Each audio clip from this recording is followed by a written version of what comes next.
Hey guys, what's up? KillJoy Jake here, and instead of having friends, I have horror movies. Welcome to the KillJoy Jake podcast. I am joined by my co-host, Matt, from the S-Rank Gaming Pod. Matt, how are you today?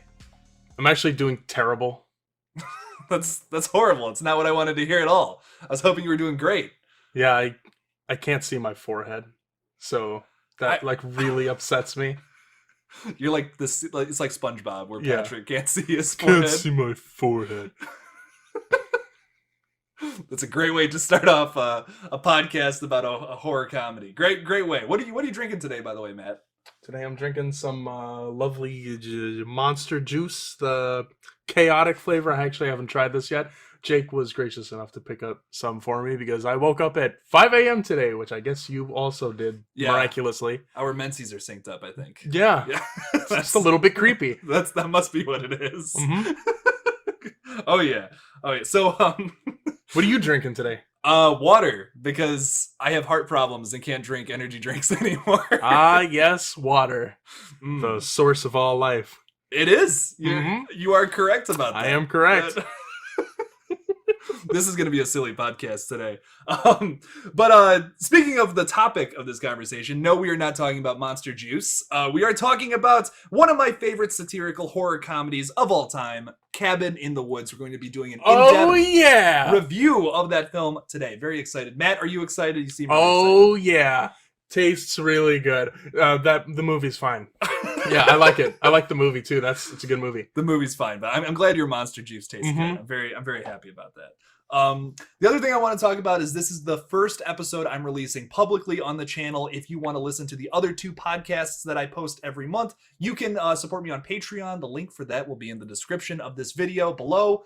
Only $3 a month, not asking for much. You can also support me on there for $1 a month, and you will still gain my love and support, but you won't see the podcasts. If you don't give him $1, though, you do not get his love and support. Yeah, I want to make that very clear. You have to pay $1 a month for my love and support. Yeah, Jake is only here with me under obligation. If it weren't for this podcast, I'd be back in the basement. Right. Yeah. I keep him chained in the basement all the time anyways, so this is his free time where he gets to come up and talk about horror movies with me. Very excited to talk about Cabin in the Woods today, though. So this film is written by Joss Whedon and Drew Goddard, who previously worked together on the show called Buffy. You might have heard of it. It's a pretty popular show, I guess. They were attempting to revitalize the slasher film genre, very similar to like Scream in the late 90s. There was this weird wave of these meta comedy horror films in like the late 2000s, early 2010s. And the two big frontrunners were Cabin in the Woods and Tucker and Dale versus Evil, which is another film I would love to review on this podcast sometime. It's a great movie if you've never seen it before. Also very satirical for the horror genre. Something else I want to talk about, just prefacing this movie a little bit. All of the special effects, monster costumes, makeup, prosthetics, blah, blah, blah, all done by horror veteran Heather Langenkamp and her husband, David Leroy Anderson. If you don't know who that is, she is Nancy from A Nightmare on Elm Street, one of the best horror movies ever made. I mean, come on, it's a pretty good movie.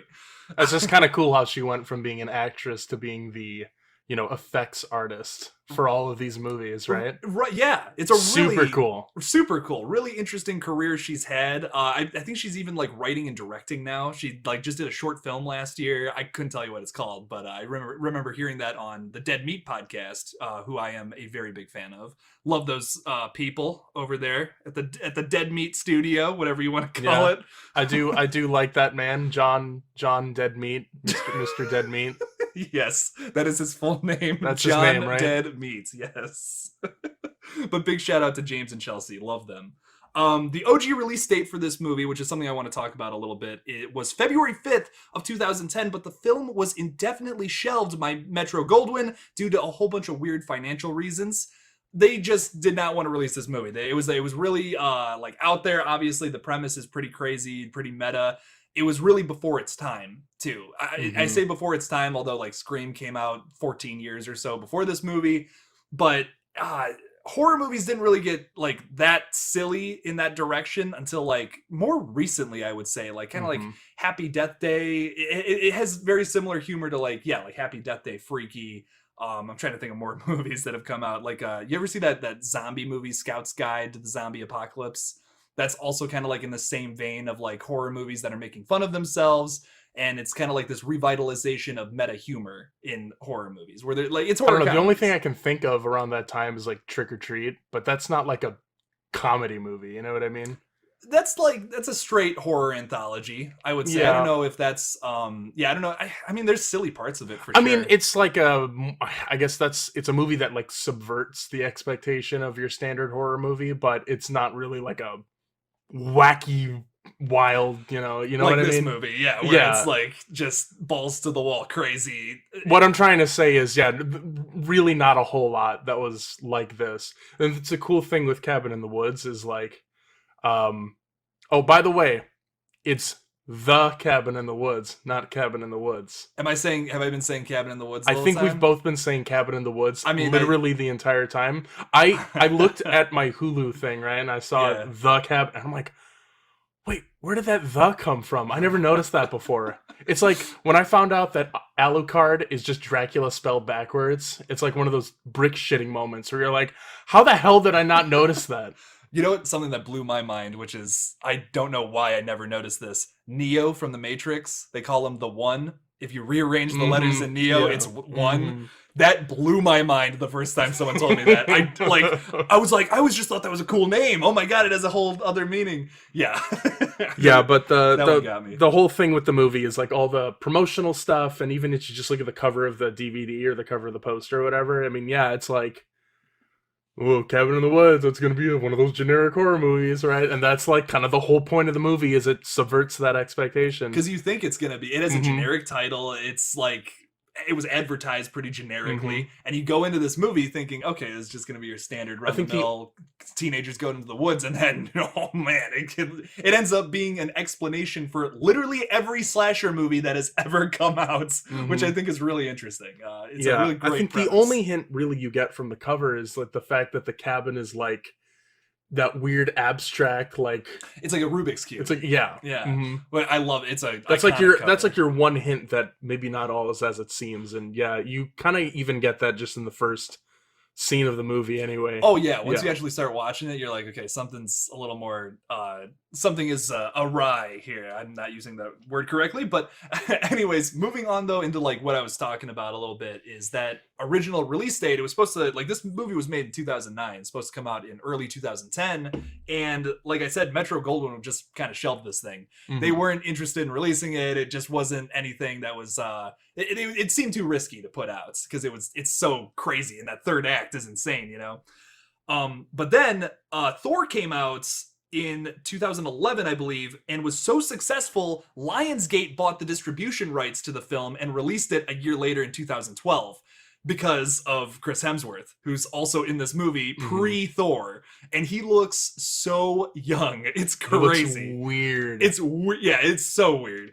I couldn't tell you anything he was in before Thor, like besides this movie, obviously. I really I don't don't. know anything about the Hemsworths. I know they've always just been around, I guess. I don't know them that well. Yeah, it's also weird because you know I'm always used to Chris Hemsworth just speaking his regular New Zealander accent, right? Yeah, he Even talks, even yeah. Thor is like basically just his regular accent, a Mhm. little bit different, but not that different. No. But in this one, he just tries to play your uh, standard American guy. You know what I mean? Yeah, And it's yeah. so weird. He's really fighting his accent for the entire movie. Oh, yeah. Like you can tell. And Every line you can yeah. tell just a little bit for sure. I always love when it's always funny to hear like an American or something do a British accent or something like that, but it's also really funny to hear someone with like a British accent or a New Zealand accent, Australian, whatever, try to do an American accent. Like for some reason it's just as funny. Like you know how Some like, actors do it really well, though. and some actors do it really well, like Benedict Cumberbatch, for example. I Mhm. feel like does a really good American accent, but sometimes it's funny to see them struggle with it, just like how we struggle with a British accent sometimes, you know. Mhm. I don't know why I find that amusing. Maybe you don't, and you're completely lost by this whole little tangent. I don't know. It's like if we're using the Marvel example, it's like on one hand you have Chris Hemsworth trying to do the American accent in Cabin in the Woods. I think on the other side of that is like Robert Downey Jr. doing the British accent in Sherlock Holmes. Yeah. First, discombobulate. Dazed, discombobulate. Distract target. Discombobulate. Block his blind jab. Discombobulate. He'll attempt wild haymaker. Discombobulate. In summary, discombobulate. Which is like, it's not bad. He doesn't do a bad job by any means, but it's so uncanny hearing him speaking in that accent. So. Seeing Iron Man talk British, you're just like, what? That's not right. Yeah.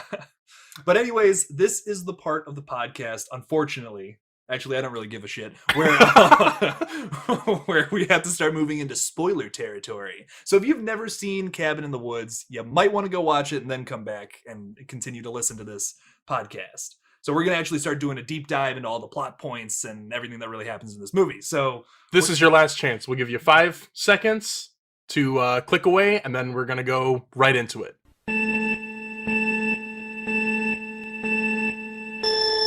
Moving on, opening credits show us kind of like the twist of this movie before like it even really happens, but that's not really that important, I guess. Like we kind of see like all the gods, like the murals to the gods over this like very quick opening credit sequence. But then we do finally meet some of my favorite characters in this whole movie, Steve and Gary, who are kind of the comic reliefs. There's many comic reliefs, I would say, in this movie, who are played by Bradley Whitford and Richard Jenkins, who are just legendary actors that are in this movie, for being like some of the best characters in this whole film, like I was just saying. They're vaguely discussing their crazy line of work, and you're trying to kind of figure out like what they do, like why are we seeing these people? We're in a movie about a cabin in the woods. The hell's going on here? Basically, they kill teens, sacrifice them to these ancient gods so that they don't come up and torture all of us and kill all of us. So yeah, pretty pretty simple stuff. You see this in every movie, pretty much. And these gods are horror fans, just like us. And they just want to see people get killed, but like in real life by actual monsters that they summoned, I guess. Like I don't know really if they ever explain that, but I guess the gods actually like created the monsters to see them torture us mortals. Right? I don't know. That's the one thing that never gets explained, really, is the origins of all of these monsters.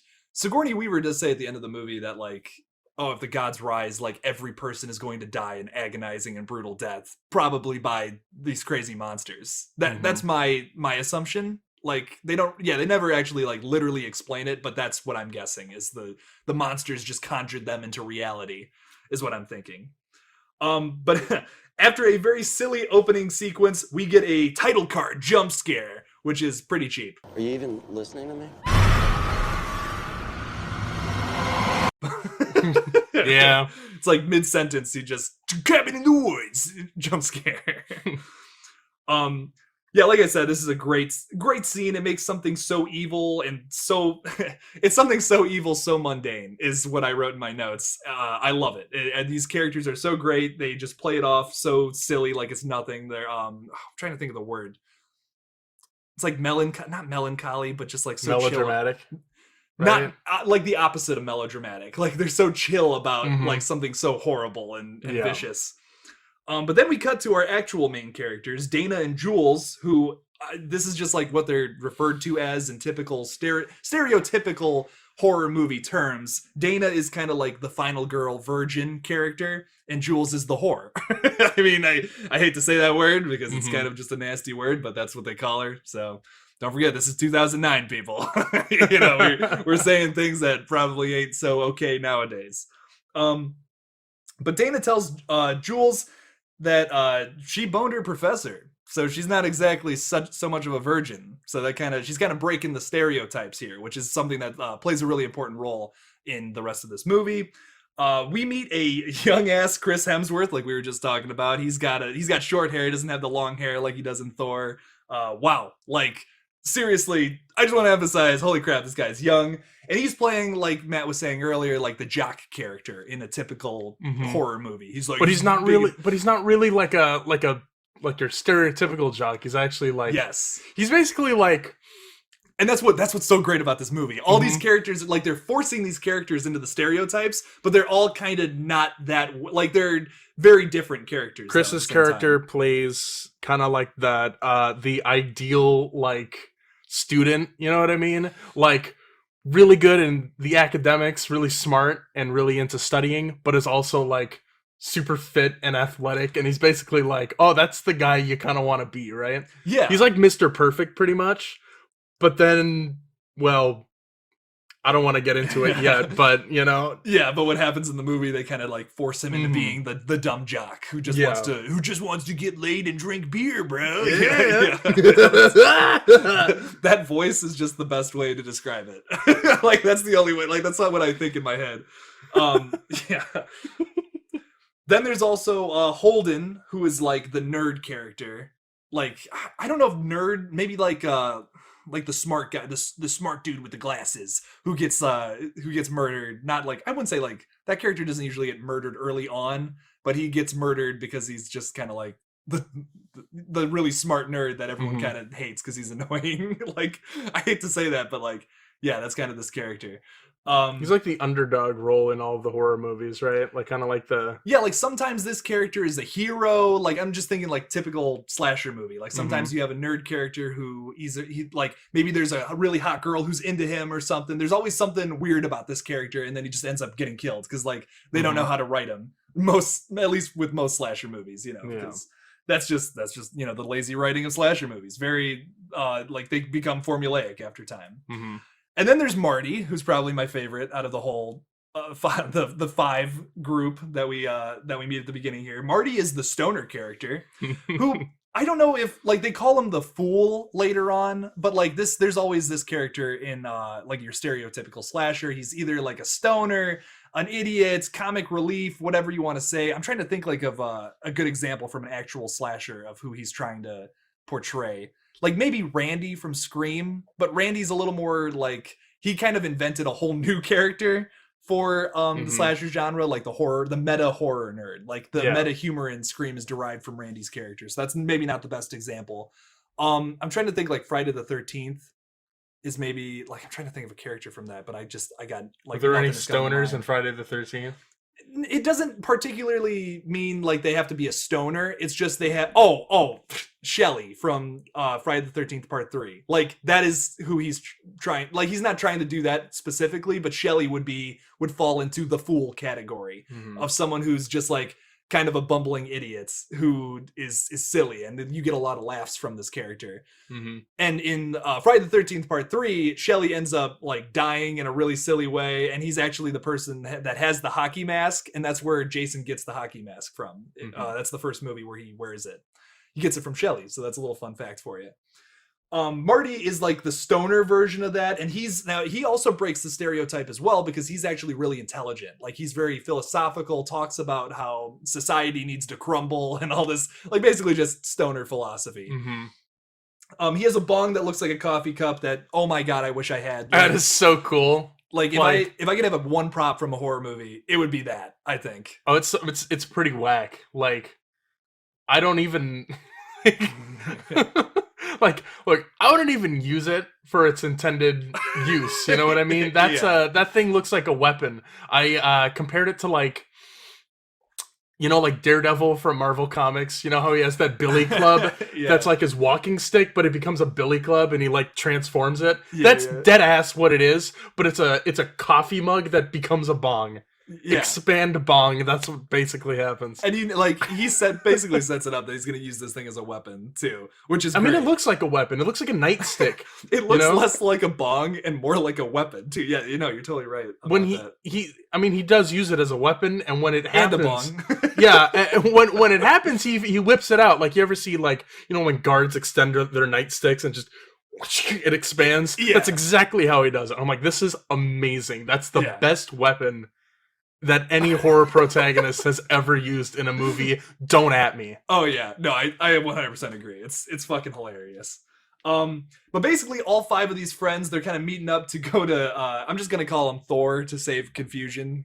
Chris Hemsworth, Thor. He has a name. It's basically interchangeable, you know. Yeah, he has a name in this movie. I don't really care. We're calling him Thor.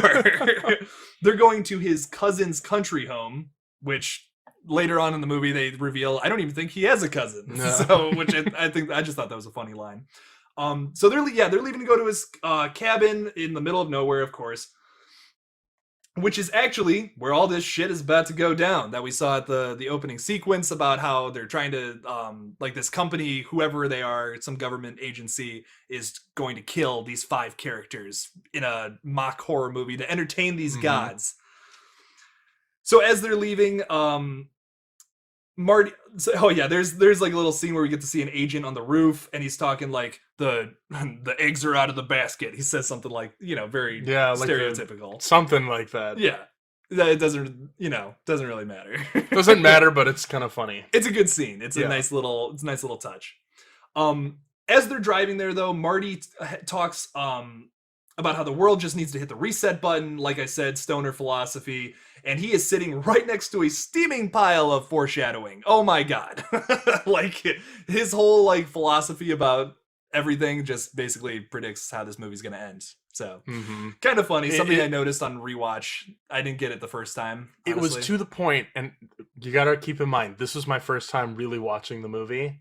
And Jake's seen it many times before. This was your first time seeing it, It was right? my first time seeing it all the way through. I've seen snippets before, but I really didn't watch it before. Like, not like understanding what it was. Yeah. And I'm sitting here listening to him, like, talk about all that stuff, and I'm like, dude, is this... Because I knew before I watched the movie, like, what the twist was. Yeah. I'm like, oh, it's all these monsters from, like, different monsters. I'm like... Is this guy like the villain? Is he like going to be a twist villain? I feel like you could argue that he is a twist villain, honestly. Because it almost felt like he knew exactly what was going to happen from the beginning. But even if he doesn't, even if he didn't know what was going to happen, like his decisions though are kind of like fucked up, and we're going to get into that. We're going to get to that later because that's like there's really polarizing ending here with Marty's character, especially. It's interesting though. It's really we're gonna have a lengthy discussion about that because his choices are odd, to say the least. So they stop at the grossest gas station imaginable, pretty much, and meet like the stereotypical old guy that warns the teens that something scary is afoot. Yeah, no, they stop at this old abandoned derelict, nasty looking, wasteland of a gas station in the middle of buttfuck nowhere. Oh yeah. It's great. It's a great scene because that is kind of like what happens. Like they show up and be like, "Oh, you best not go that way. You should turn around now." And like a good example of who this old dude is trying to play is like Crazy Ralph from Friday the 13th. If you know, what does he say? You're all doomed, doomed. Like that guy. He's one of my favorite characters ever. Who's another good example? Pet Sematary. I can't think of his name. Herbert Herman Munster. He's the guy on the Munsters, and he's in that movie. Dead is better. That guy. Wow, I'm drawing a blank on what his name is in that movie for some reason. But anyways. Feels bad. Yeah. I'm supposed to be the horror movie expert here, man. What a fraud. Yeah, I'm such a fraud. I'm just gonna quit everything I'm doing. But he says there's one of my favorite lines. KillJoy fake. Oh, God damn it. I'm sorry. I hope that starts trending on Twitter. No, but there's a great line in the middle of this little scene here where he's like, "I've been here since the war." What war? Yeah, the girl's like, "What war?" And he's like, "You know which damn war I'm talking about, bitch," or something like that. He's like, "No, I actually don't." Yeah, no, as an audience member, I genuinely don't know what war you're talking about, mate. Marty sasses him up a little bit, and they get the fuck out of there.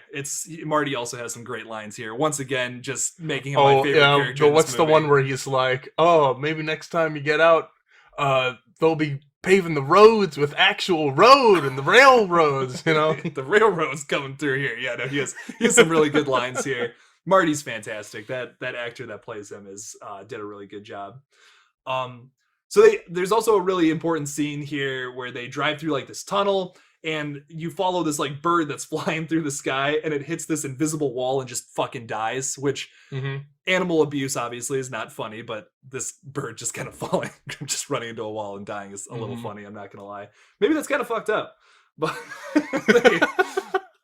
So basically, they're trapped in like this little bubble, this little snow globe, invisible wall. Yeah, thing. Yeah. you come to find out that it is like this. So don't forget that this hologram force field, this WandaVision-esque little, Yeah.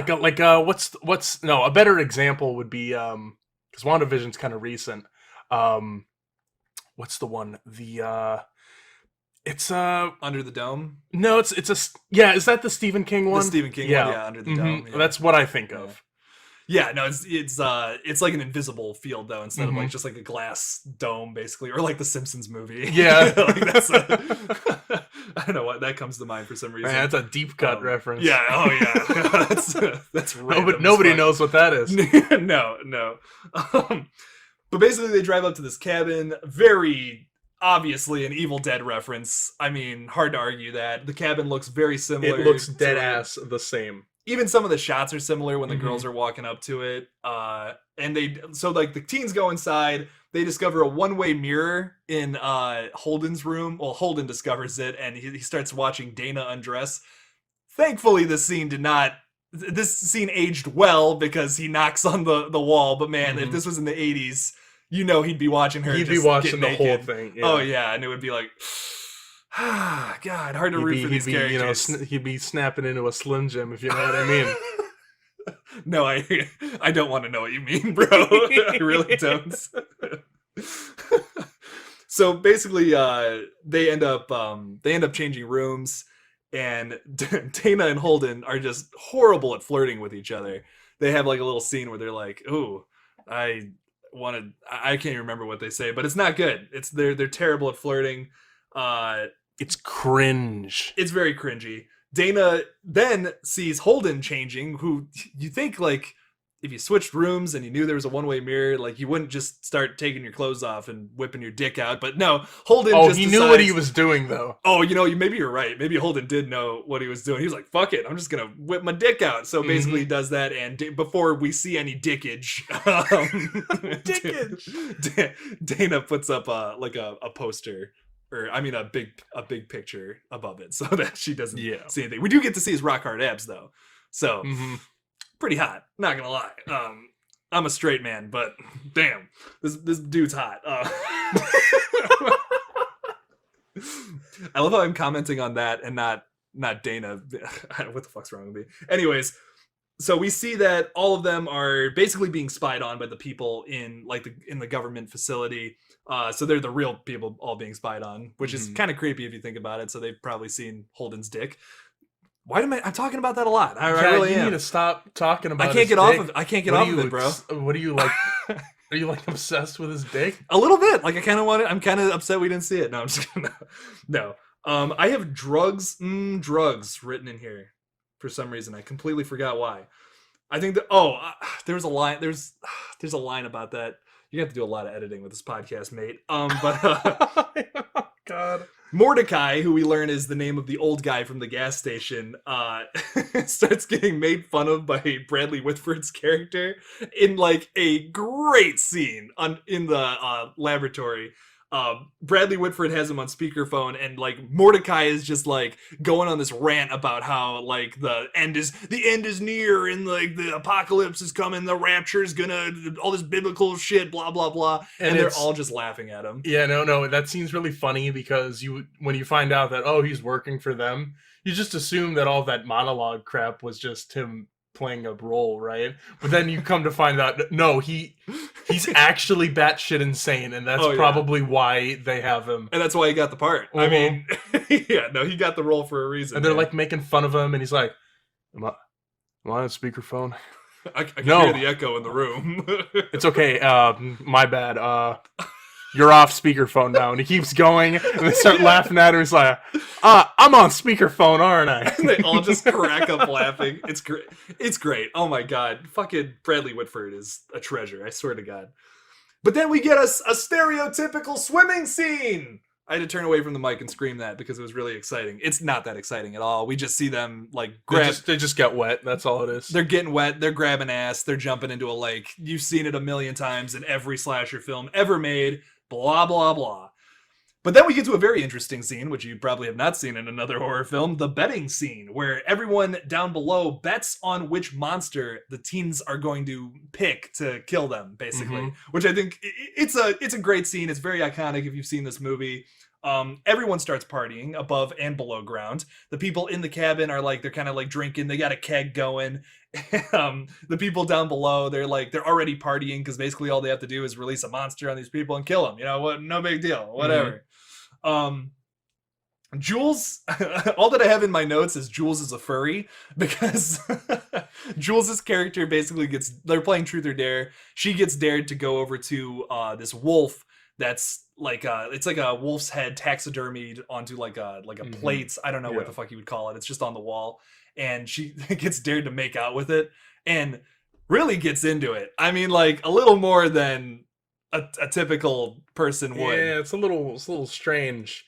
It kind of makes you think that the wolf head is gonna like come alive or something and bite down on her lip or something. Oh yeah, but it doesn't happen. So it's like it definitely builds tension. I don't even know if they were going for that, but like there's like a little bit of tension. You're like your butthole gets a little tight in this scene. You know what I'm saying? Yeah. I mean, maybe you don't know what I'm saying, but yes.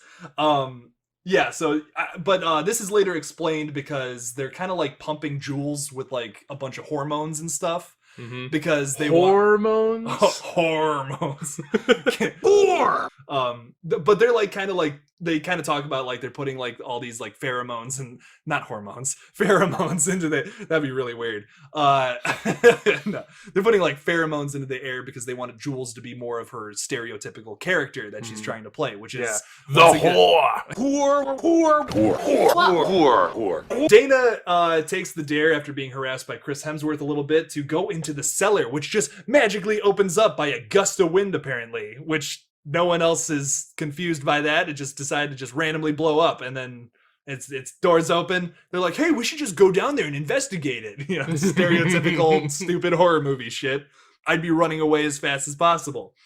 But everyone follows her down there, and this is where they start looking at all these like crazy looking basically just glorified horror movie ripoff props. Yeah, it's a horror movie MacGuffins pretty much. Oh yeah. That's a great way to explain it for sure. Like Chris Hemsworth is looking at this like sphere puzzle box, which is a Hellraiser reference, very obviously. There's like this wedding dress with like a necklace. Trying to think of like what movie that would be from, maybe like Prom Nights or something like that, like, or just a really pretty dress. And like I'm just imagining like a bride killer. There's a lot of movies like that. There's also a like trying to think what it's called, like the box with the girl dance. Is that like a marionette box? Is that what they call it? I mean, it's like a music box. Music box, sure. Like with a little ballerina. I don't know why I couldn't think of either of those words, music or ballerina. None of those were coming to mind. There's kind of one of those that someone's looking at, and then Dana's character is looking at this diary.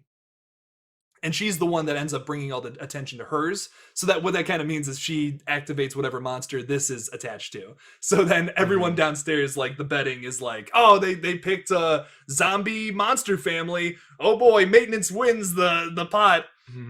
It's also really funny to know, to mention that there's like this intern down there.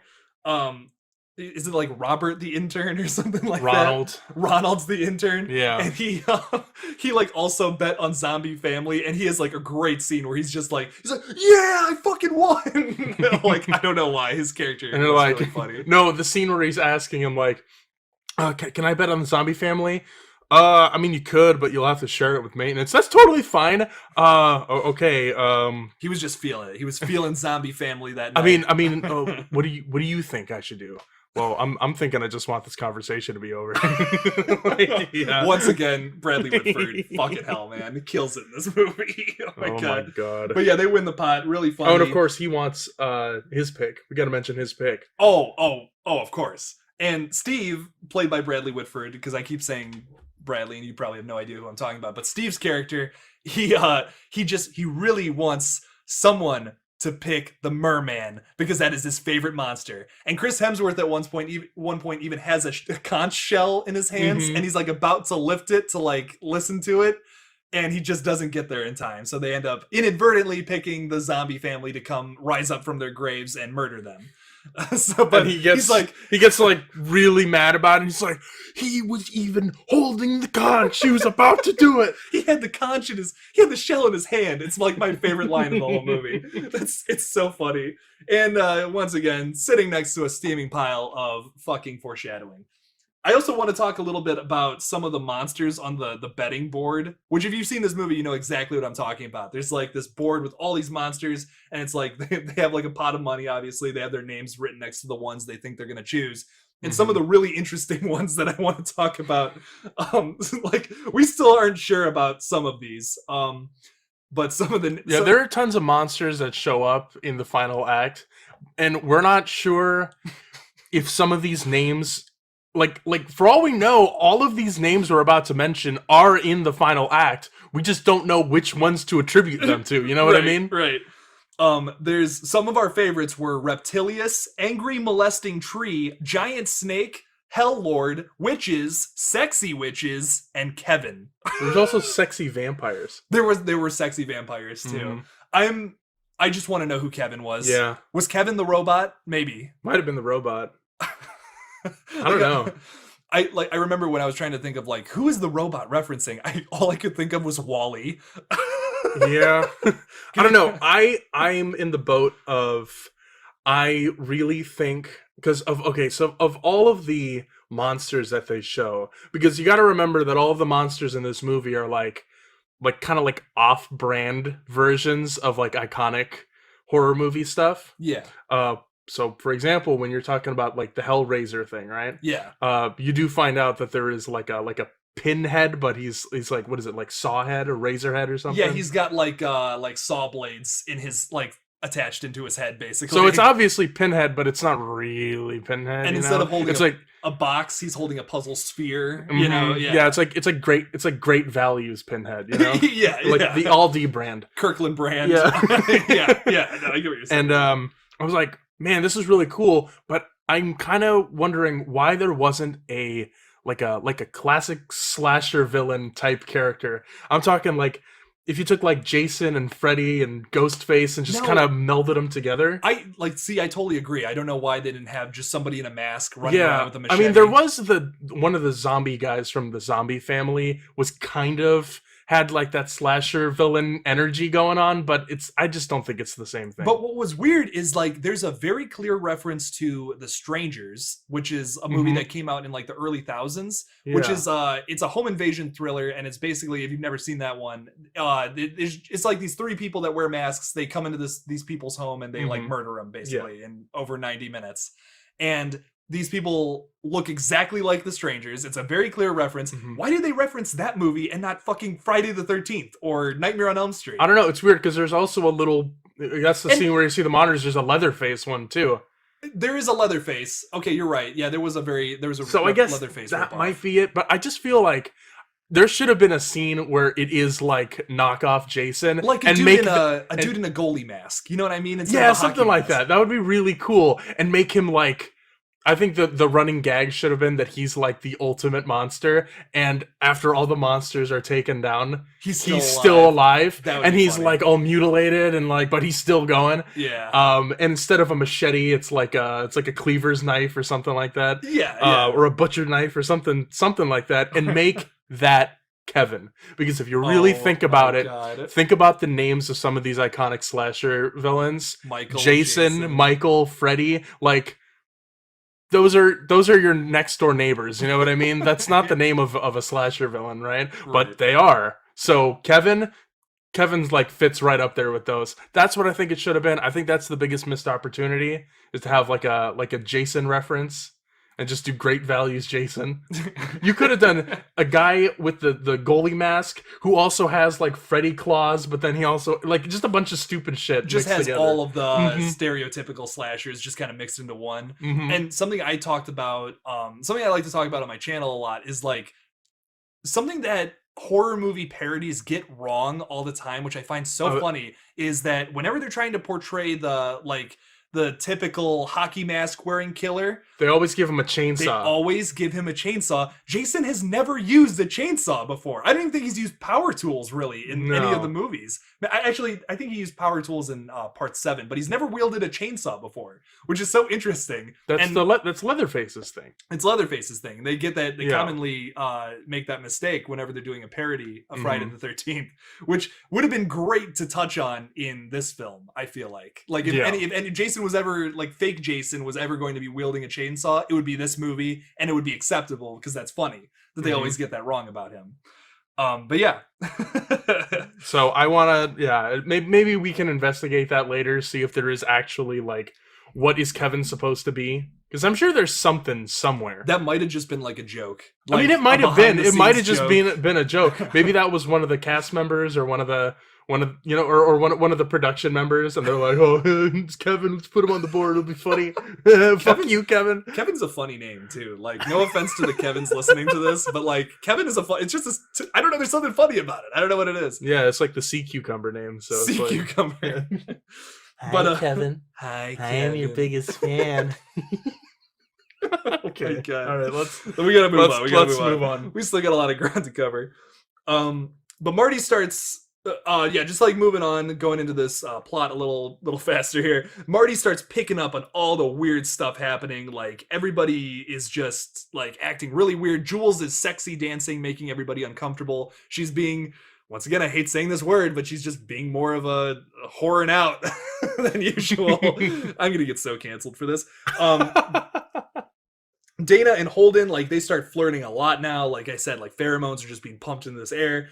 They're really starting to like each other. And Thor and Jules, Chris Hemsworth's character, they just go into the woods and they start getting hot and heavy. They start squishing, if you know what I mean. I don't. Once again, man, I don't want to know what you mean, bro. No, but they go out into the woods. And Jules is about to take her shirt off. We're gonna get the stereotypical hot girl boobs scene in our horror movie. And she is going to take off her shirt. She's unbuttoning it, and she goes, "Oh, it's a little too cold out here." And then it cuts downstairs into the facility, and everyone goes, "Ah, no boobs! What?" Like, stereotypical 80s horror movie audience getting upset about something so ridiculous. I'll never understand what the attraction is to a horror movie. Like, you want to see boobs in a horror movie? That's like why you have Playboy and Pornhub. I don't get it. I'll never understand why people go to horror movies just for boobs. I want to see monsters. Maybe that's my focus. I don't know. I like to think of it like the cherry on top. Like, it's just a little bonus. It's a little extra. Like, see, I'm going to see a horror movie, and then I'm like, oh wait, do I also get to see the booba? And then it just doesn't show up, and you're like, well, that's...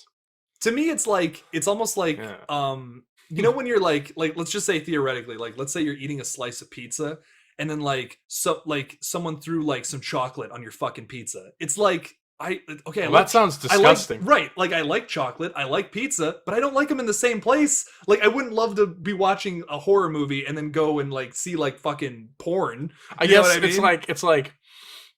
it's like, think of it this way. It's like if you're watching a horror movie that has like really disgusting mutilation scenes, you see some titty and you're like, all right, all right. You're getting a little excited. And then you watch some nasty, gory mutilation. You're like, oh, my dick hurts now.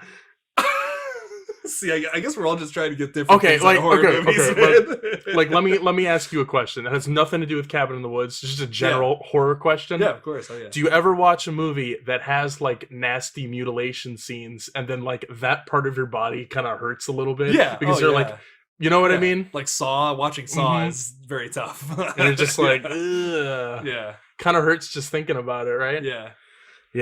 I don't know. And I guess if you're like someone who wants that in your horror movie, just for me, like, I go into a horror movie, I want to see blood and guts. I want to see people get ripped to shreds. You know what I mean? Like, that's what I don't know. And there are moments in this movie where it's like same thing. I'm like, wow, that would suck, dude. Yeah. Holy shit. Yeah. But like, we learn later on that Marty's weed is actually what's like keeping him like normal. Basically, the drugs aren't affecting him because of whatever strain of weed he has, which is hilarious. Weed is always the cure for things. That's great. So Jules does end up pulling out her boobs because, of course, it's a horror movie, slasher horror movie specifically. And then out of nowhere, like, as Chris Hemsworth and Jules are just like, they're making out. Jules gets stabbed right through the hand by Daddy Buckner. And basically there's this crazy sequence. This is like Saw level horrifying, actually, like for body horror. I don't know why I'm going on a tangent about Saw, but they get Jules, like they grab her, they pull her off of, like Chris Hemsworth starts fighting him and like they beat the shit out of him. And they're kind of holding him down too. And one of the most creative uses of a weapon in a horror movie, in my opinion. They take out this giant like bear trap, right? The bear trap right? too. Yeah, they're fighting him with the bear traps. They're throwing him on his back. That's like before they. Yeah, first they hit him with the bear trap, and the bear trap it doesn't like clamp onto a limb. It clamps onto like the loose skin on your back. You know what I mean? Yeah. And like it probably tears your back up a little bit. You know what I mean? That's like, oh, that would really hurt. It hurts watching that a little bit. And then they're like yanking her, like, oh god. And they're dragging her back. They hold her, and then they get this giant fucking saw, like this rusty, it's like gigantic. It's saw. Like yeah. And they like basically they off screen cut her head off with the saw, and it's. The way it's filmed and everything, that's horrifying, man. Like this is pretty much. It's not even like a clean kill either. Like she suffers through the whole thing. No. Oh yeah, it's kind of depressing. I'm not gonna lie. Oh, it's hard to watch, like because like you like get close up shots on her, like your eyes like straining and stuff, and you kind of see like you just see the beginning part of the saw just cut through her neck and it cuts away. You just kind of feel bad about the whole thing when you're watching it. Yeah. No, it's a great little sequence there, honestly. Besides the boobs. Jules gets her head cut off. We cut back to Marty, and he's like totally tweaking out, man. Like he's tweaking out. He's sitting in his room. Sorry. What's up? I just like how you're complaining about the boobs, but then like not too long ago you were going on like a hard tangent about rock hard abs and penises. I mean, I don't know. Dude, there's just not enough male nudity in horror. This movies, is true, though. This is true. I mean, like the girls and the gay dudes, they want something in their horror movies. You know what I'm saying? Like, why isn't everybody? I mean, everybody has. I guess everybody shows. If everyone wants something sexual out of your horror movie, well, we should have equal amounts of nudes from dudes and girls. Is what I say. I guess that's a good way of looking at it. As someone who doesn't really understand that kind of stuff in horror movies, yeah, there's an overabundance of boobs. We need a good healthy serving of man ass once in a while. That's one way to put it. Anyway, continue. I cut you off very rudely. No, you're good. You're good. I can't get past that. So we cut back to Marty. He's tweaking out, and he basically just starts hearing voices, which he literally is hearing voices, and the voice is saying, "You should go for a walk." And he's like, "No, I will not do what these voices are telling me. I'm gonna have my own original ideas. I'm gonna go for a walk." And so he goes outside. He starts taking a pee, and we see the little girl character from the Bruckner family, who's like the zombie family, and she's slowly walking up behind him. Very tension building scene here. And then Chris Hemsworth runs up to him and is like, "We gotta get inside." They get inside the cabin. Thor's like, "Yeah, we gotta close the door." They close the door, and Daddy Buckner kicks it down, and he's coming in. This guy is like just stereotypical big dude with a knife, like, you know, your typical Deadite, I would say, because like I said, there's a lot of Evil Dead references through this movie. They lock the door on him though, and they basically figure out that it's the family that they were reading about in the cellar from that diary that Dana had. Thor gets hit with some more drugs, and like, never thought I'd hear that sentence. I'm not gonna lie. Because he starts saying a bunch of smart stuff. He's saying, "Hey, we need to stick together. We need to be a unit. We can get through this." He gets hit with some drugs, and he's like, "Wait a minute, something's not right. We should split up." You know, this whole movie, there was an ad. I don't know if it was for Geico or who did it, but they did an advertisement that almost feels kind of like Cabin in the Woods. It's kind of the thing where it's like, "Oh, hey, if you're in a horror movie, you make stupid decisions." Yes, and it's like, they're like, we need to split up, or they're like, we need to hide somewhere. Why don't we hide in the running van and like drive away? And they're like, "No, are you stupid? We gotta go hide in the shed full of like rusty equipment." And then the slasher villain's there, and he's like, "Are you kidding me? Like, This is too easy. This is isn't bullshit. even fun. This is bullshit. I'm going home. Yeah. I love that. That's a great ad. You know what? Someone was talking about the Taco Bell ad with Joe Curie in it the other day, and I'm like, what is this fucking commercial, and why do they keep playing it with the nacho fries? And it's like, yeah, for some nacho reason fries are back. he's like the nacho fry poster boy. Yeah, He's like in all the nacho fries commercials. It's a little weird. I'm so confused by that commercial because it's like it's trying to be a horror movie, but it's about nacho. I don't know. They always do nacho fry commercials and they shoot them like movies. It's like they're trying to make a Taco Bell cinematic universe, and like I don't know what their plan is. The TCU. Let's go. Disney's gonna buy it eventually, right? But Marty, of course, who is still high, he goes back to his room, still tweaking out, finds a little camera in his lamp and starts looking at it and is like, I'm in a TV show. This is a reality TV show that I'm on. Holy fuck. He's freaking out. But right as he's like figuring everything out, everyone down in the lab, they're like, what do we do? Oh my God, he's catching on to us. And Larry goes, oh, it's okay. We got another Bruckner at 6 o'clock coming through the window. And Marty gets pulled out of the window by a Bruckner, and they have a little standoff, like a little fight. That's where he whips out his bong. Yep. Yeah, he has his bong as a weapon, uses a baton, starts beating the crap out of the Buckners, and presumably dies. Now, something we haven't talked about is when somebody dies, like specifically when Jules died, they pull this little lever and it breaks this like vial full of blood, and it like sends it down to the ancients, because like all of this is like a blood sacrifice so that they don't end up coming up and killing people.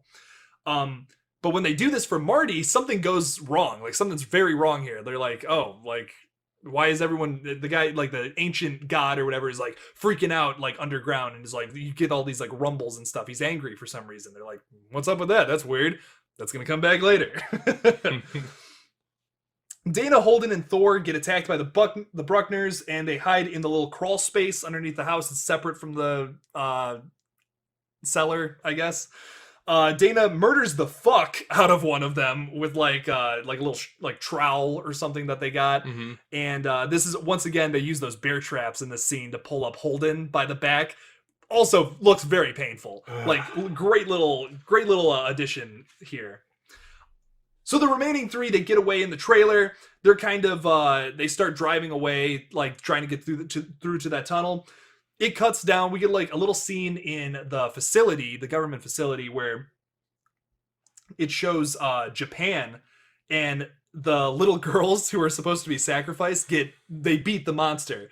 And we get this really funny, like, no context shot of, like, they put this, like, little monster girl into, like, a toad. Yeah, they, like, do like, an exorcism or something, and they, like, transfer her soul into a frog. And Larry just starts going, fuck you. Fuck you, fuck you. And then he says one of the best lines in the movie, how hard is it to kill a bunch of 9-year-olds? Oh, yeah. Fucking funny. He just goes, and that's how you know that, like, yeah, okay, these people lost their humanity a long time ago. Oh yeah. Their morals are out the window. But the thing that this scene shows you, though, is that if the Americans don't kill these 5 people tonight, they're fucked. The ancients are going to rise up and kill everybody on planet Earth, which is no bueno. Yeah, no buenos. So they're getting through the 3 remaining people. They are trying to get out. They're trying to escape. And they go to the tunnel. And just in time, Gary blows up the tunnel so they can't leave. They're like, what the fuck do we do now? Thor's character, he has like Thor's a motorbike. Character. Yeah. Chris Hemsworth. He gets on like this motorbike and he's like, I'm going to jump the gap. And this is like, what? Like, I think we were saying like a half a mile gap, which I don't even know if he would be able to clear anyways. Don't think it would happen even if there wasn't this thing there. But he goes and he jumps it. He gives this, like, right before he jumps, he gives this heroic speech, super heartfelt moment. He's like, I'm gonna get to the other side. I'm gonna get the army. That we're gonna have a whole bunch of choppers come in flying and kill these sons of bitches. He goes and he hits that fucking invisible fence and like a pancake. He just flops. He flops down. He's dead. His body ragdolls. Fucking hilarious. What a way to go out.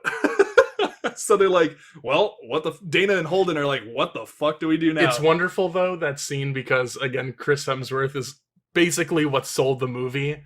And then I'm sure a lot of people went to see it because of Chris Hemsworth. And then he just dies in the most moronic but honest to God best way you could have possibly done it. Great way to go out. I think it's cool because I think a lot of people going into it would have assumed that he's like the main, he's going to be the guy, right? He's the guy. And then he just, nope, out of here. Nope, just dead.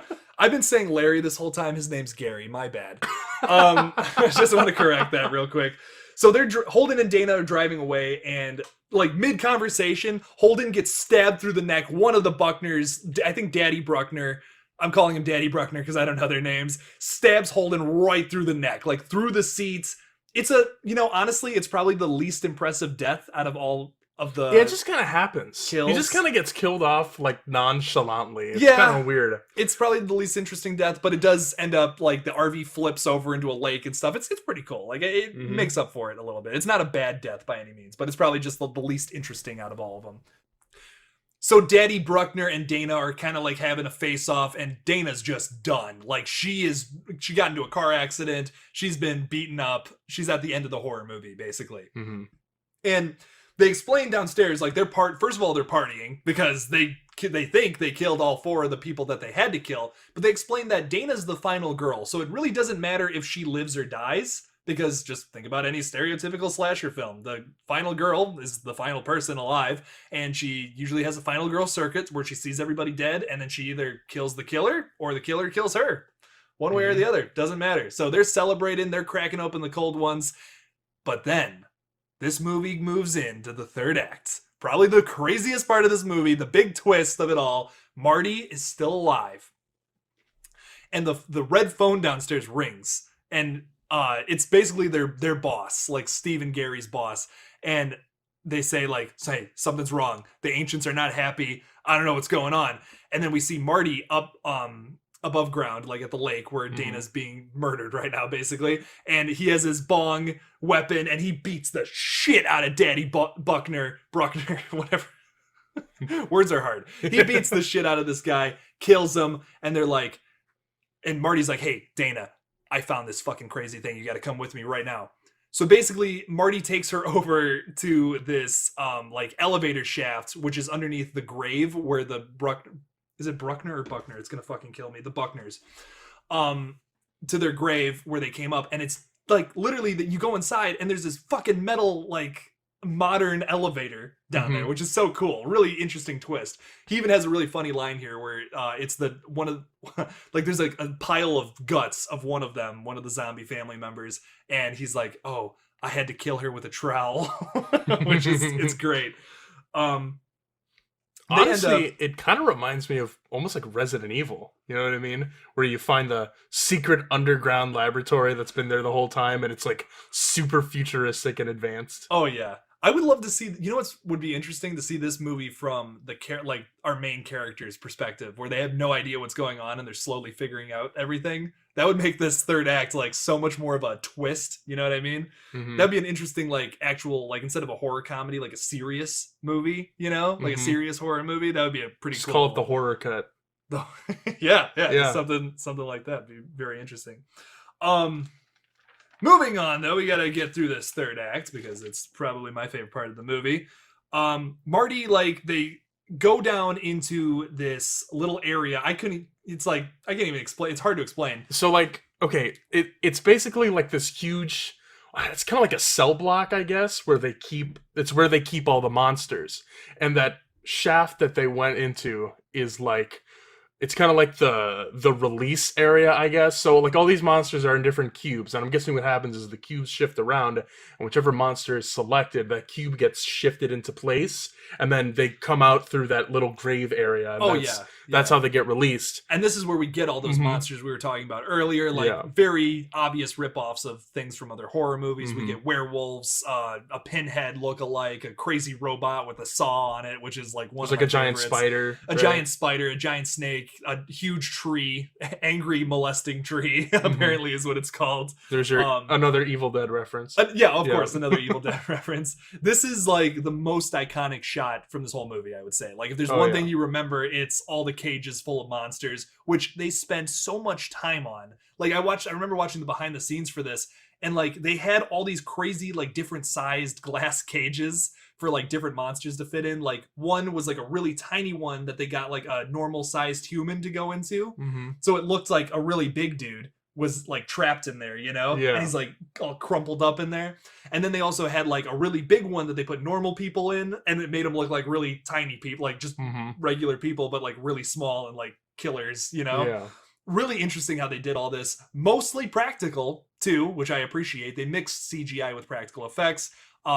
Huge plus in this movie. Everything looks great. And the one shot where it zooms out and you see all the different cubes, not a single monster overlaps, right? Like they're all unique, right? No, they're all unique. Like that, they put a lot of time into this movie, man. I mean, Heather Langenkamp, who did all the practical effects, like her makeup team, super cool. Great, so cool, so cool. Fucking Nancy from A Nightmare on Elm Street, so fucking dope. So yeah, eventually the whole like it's like the little elevator thing that they're in that starts going into the main lab, right? Yeah. And they see that they've sent some of their guards. One of the guards comes in and is like, you know, they're trying to you know, get them out of the elevator. They're but trying to kill Marty because if they don't kill Marty, they the only ancients are need to gonna kill rise up. Marty though. Yeah, because they even say this, like, just the girl, and then they're like, we're gonna kill you though, because it doesn't matter if she lives or dies anyway. Right. So there's no reason for them to kill her, you know? And basically, like, so this guard gets killed by the zombie hand that is, of course, down there that he killed with a trowel.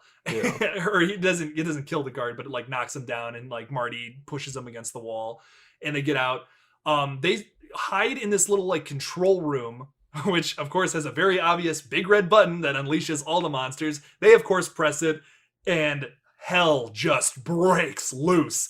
Our asses are destroyed. There's this whole SWAT team that runs into the room, and they just get murked by these like crazy horror monsters. There's a tree branch that shoots out and like nails someone through the face. There's like this bat that's flying around and like it's like a weird dragon bat. It's not even like a regular bat. Yeah, it's freaky looking. There's all these crazy monsters. Just giant snake.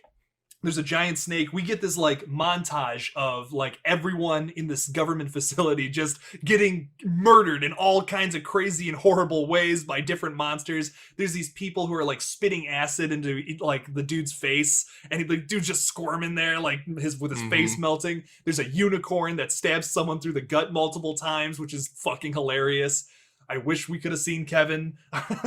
Maybe we did see Kevin. Maybe we did see Kevin. Maybe he's in the background. There's also those, one of the things that I noticed is the strangers references, like the people with the masks just running around killing people. Awesome stuff here. But my favorite scene is yet to come. We see Steve and Gary are like in their little room, and they got like, Steve's got like a little machine gun, and like they're just trying to fight off all the monsters. They had like their assistant characters, which we really didn't talk about just because they're such background characters. Yeah, what's the one, like the bodyguard, like mercenary guy? The one dude is like a new guy who he still like kind of has morals, and he kind of acts as like sort of the voice of reason, kind of. Sort of the voice of reason, but like he's such a minor character, it's not really played out to fruition. You know it's kind of like when you see him early on in the film, it makes you believe that, oh, this guy might be a main character. Like, this guy might have a huge role at the end, but it never actually reaches that point. And that's one of my criticisms of this movie. I felt like they were going somewhere with this character, which they could have, and they never ended up doing it. You could have deleted the character if you weren't going to do anything with this character. And also the girl assistant character. Like, she doesn't really do anything. She just kind of dies. You know what I mean? Yeah. She's just another body that counts, really. But Steve, so basically the door breaks down. Steve gets hit by, I can't remember. He gets knocked down by something. And lo and behold, one of the best scenes in this whole movie, a fucking merman comes out of the fog and comes up to him, and he's just looking at this thing like it's fucking God, because he's been wanting to see a merman for so long, and he's looking at it like he's like so happy that he's finally seeing it, but then he's like, oh, come on, and it fucking like just eats his face, and all this blood shoots out of a blowhole of its back.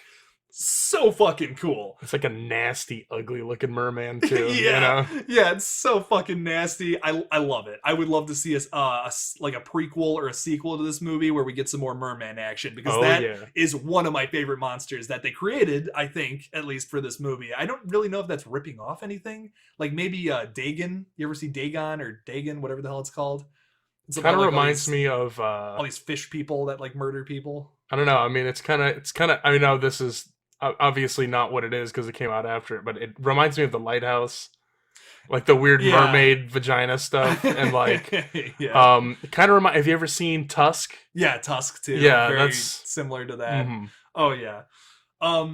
But when this was happening, Dana and Marty, they escaped through like this hole in the wall, and they end up somehow like running into Gary, who escaped through like a hatch, and also their assistants died. Like I said, they're nothing characters pretty much, so it doesn't really matter.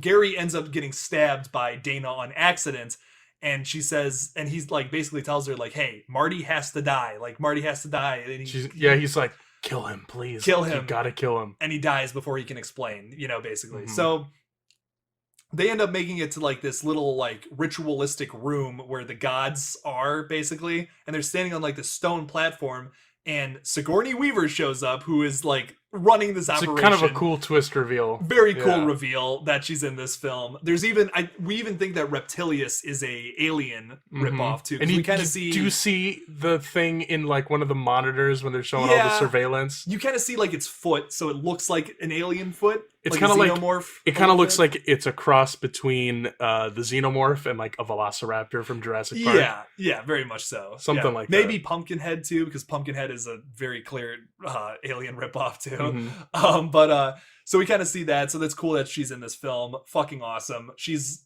just legendary. Young Sigourney Weaver is my celebrity crush. She's so fucking badass.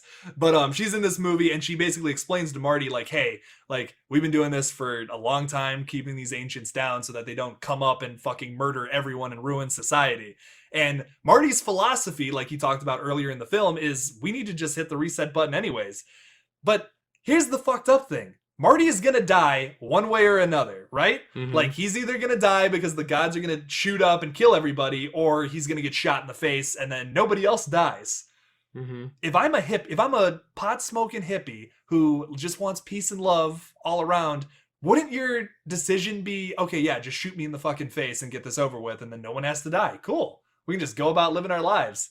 Yeah, it's not even it's even like a less painful death too. Yeah, right. Like how he does end up dying is, the gods shoot up because Sigourney Weaver gets And like, God attacked. knows what that does to him. You know what I mean? Does Yeah, he burn I up? mean, he Like, probably what happened? burned to death, man. That doesn't sound fun. And mangled because of all the stone and shit. Like, I would have just taken the bullet in the head. I would have been like, yeah, I'm gonna die anyways. Like, weigh the pros and cons of both options. You're clearly not thinking here, man. I don't know. I mean, It's just kind of a dickheaded decision, you know? yeah. It makes me not like him, honestly. Like Yeah. he's great throughout this movie, but his ending decision is just fucking Kind stupid of to me. ruins it for me. Something else I want to talk about before we wrap this up is Sigourney Weaver really wanted there to be a werewolf in this ending scene. And that was like the only reason they were able to get her on for it. Yeah, right? she's like, I have to. There's got to be a werewolf in my scene. Like, it just has to happen. And there's all these hilarious behind the scenes pictures of her hanging out with the dude in the werewolf costume. And she's like hugging him and stuff. She loves werewolves, apparently. Mhm. I think that's fucking hilarious. Like, I just love when you see people having a great time creating horror movies. Like that's why we watch these things, because they're fun. You see people just getting fucking murked. It feels like taboo to watch stuff like that. And to see people having fun making stuff like that is just, it warms my cold, dead heart. It really does. Yeah, there's so many great little things about this movie. Everyone who is like on board clearly just had a fun time making it. Just watch the behind the scenes on the Blu-ray. Like, oh my god, there's so much just fun shit that was happening, creating all these crazy monsters and shit.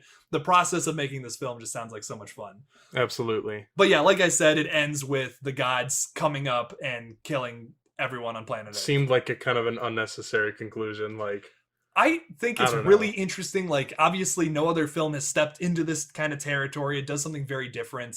Like we were talking about earlier, the ending's really polarizing because of Marty's decision. I just don't feel like that's the best option. Like, yeah, sure, there are parts of society that I feel like we need to. There's some social commentary. We need to restart some shit. We need to fix some shit that we're doing that we just think is mundane and that we do every day. But like, fucking murdering every single person on the planet by horror monsters, that's your fucking solution, Marty? I don't agree with that, man. Like, what a fucking asshole. Kind of an asshole, absolutely. Yeah. So, okay, one last segment.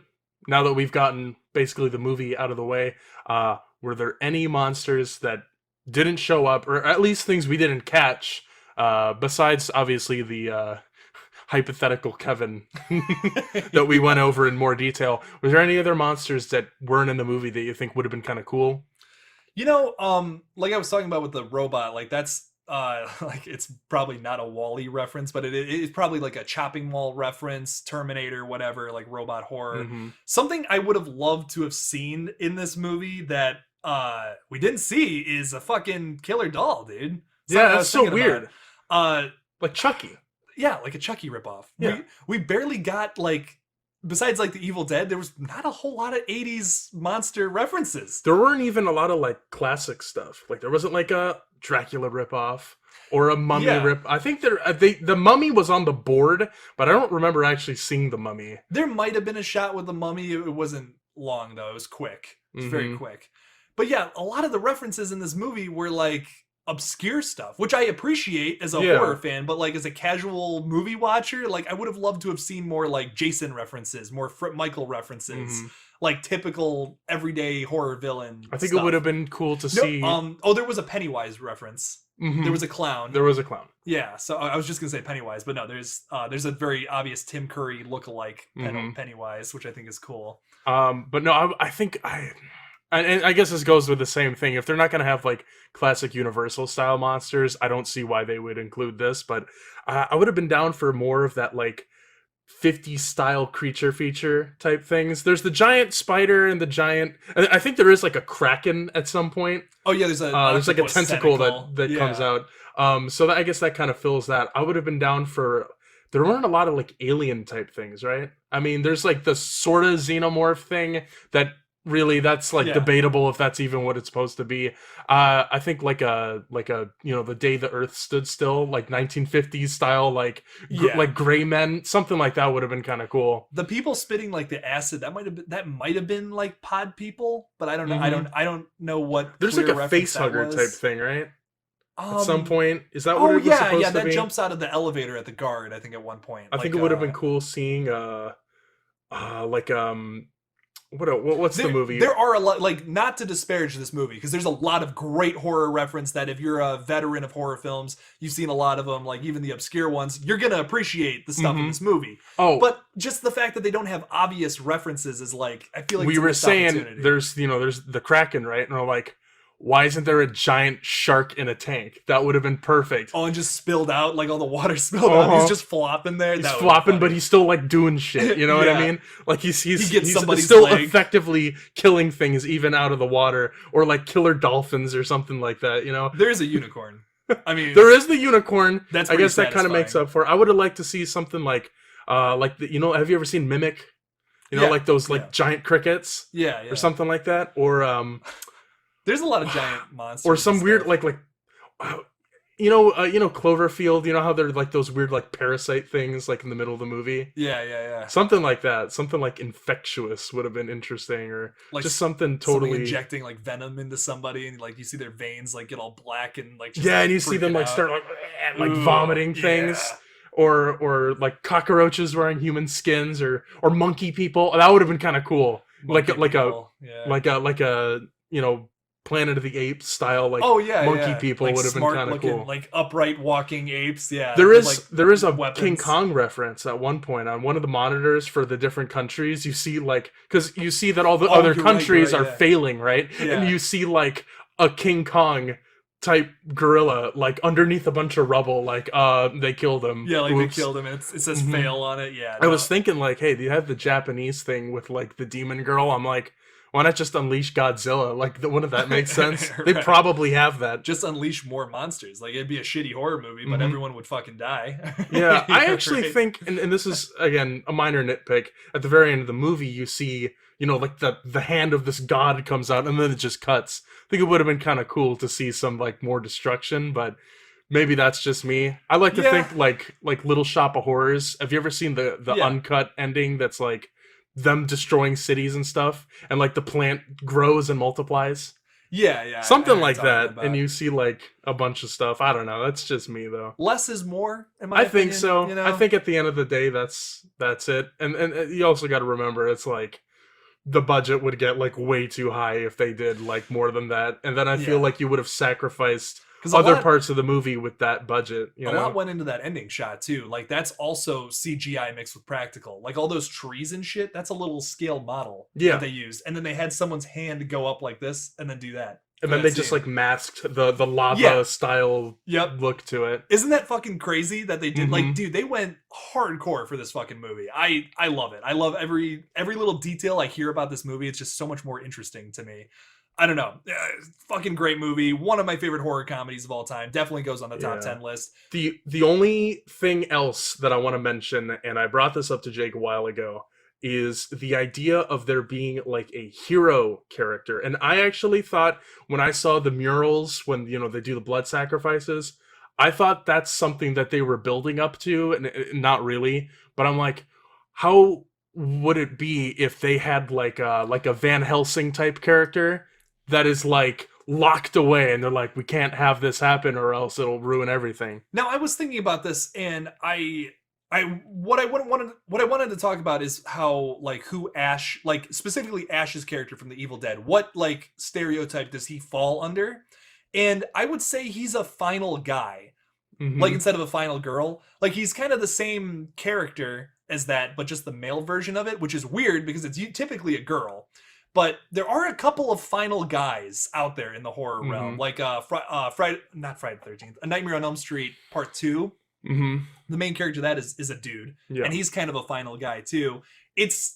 I feel like It Ash doesn't always work. Ash is the best final guy. I think Ash is sure. interesting though, because he is the final guy, but he also like transcends it then into the rest of the series. And like you said, he's like a hero. Like, he actually turns, like, throughout the sequels, he turns into this like crazy biblical fucking hero with a chainsaw and all a shotgun. I'm saying is I think it would have been really cool.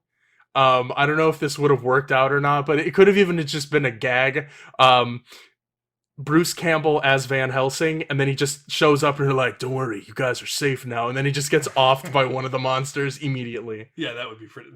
He funny. gets killed by Kevin. He gets killed by Kevin. Like he shows Oh my shows up and there's like blinding light and like doves flying around. He's like, don't worry, guys.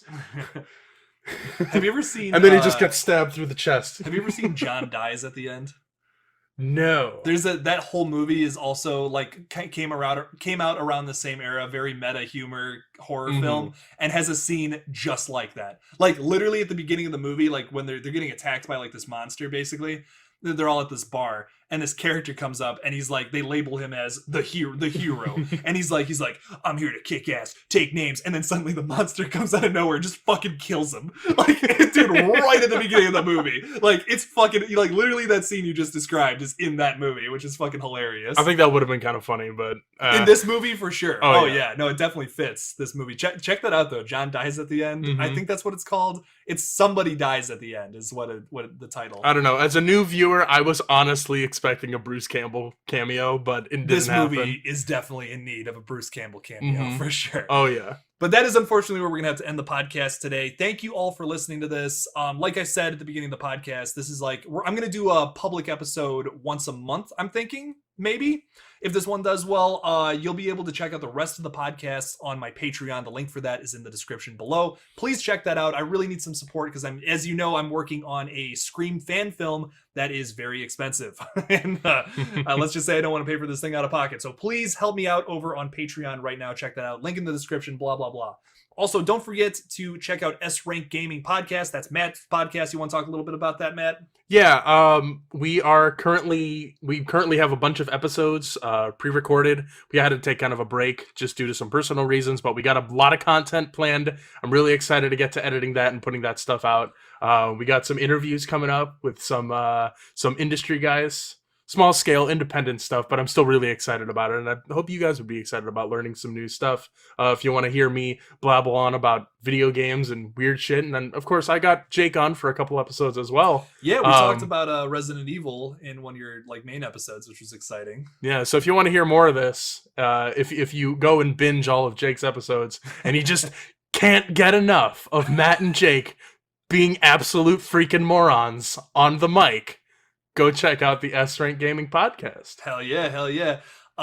Don't forget to follow me on social media, Twitter at KillJoyJake1, Instagram, KillJoy_Jake, TikTok. I don't know how TikTok fucking works. Just look up KillJoy Jake. I'll probably come up. I don't give a shit.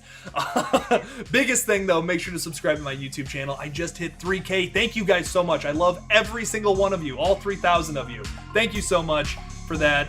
That's such a big deal to me. Really means a lot. Let's get to 4,000, everybody. Thank you so much for listening. And as always, don't forget to squish it out there. God damn it, Nats.